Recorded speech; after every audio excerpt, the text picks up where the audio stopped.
నీతిమంతుడు పడినా లెగుస్తాడు, భక్తిహీనుడు అపాయం వచ్చినప్పుడు కూలిపోతాడు. ఎవరు నీతిమంతులు? మనం నీతిమంతులమా పాపులమా? మన నోటితో ఏది ఎక్కువ పలుకుతామో అది మనలో ఫిక్స్ అయిపోద్ది.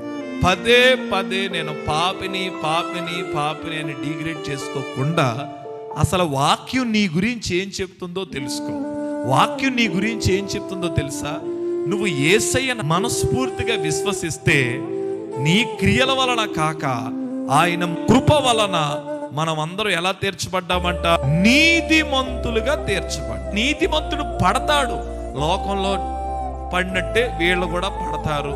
లోకంలో పడిన దానికంటే ఒకసారి ఎక్కువ కూడా పడిపోతారు. అయినా నువ్వు తిరిగి లెగుస్తావు. ఎప్పుడు లెగుస్తావంటే ఆయన యందు నువ్వు విశ్వాసం వచ్చినప్పుడు, ఆయన కృప వలన నీవు లెగుస్తావు. దేవుడు మనకి ఎన్ని అవకాశాలు ఇస్తాడు అంటే, నీవు ఈ భూమి మీద బ్రతికున్న ప్రతి క్షణం దేవుడు నీకు ఇస్తున్న అవకాశమే.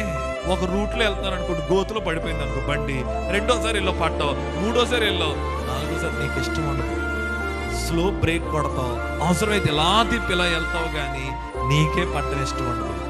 యేసయ్య మీద నువ్వు పరిపూర్ణమైన విశ్వాసం ఉంచితే నిలబడాలి అనే ఆసక్తి నీలో పెరుగుద్ది. పడిపోవాలి అనేటటువంటి ఆశ నీలో చల్లారిపోద్ది.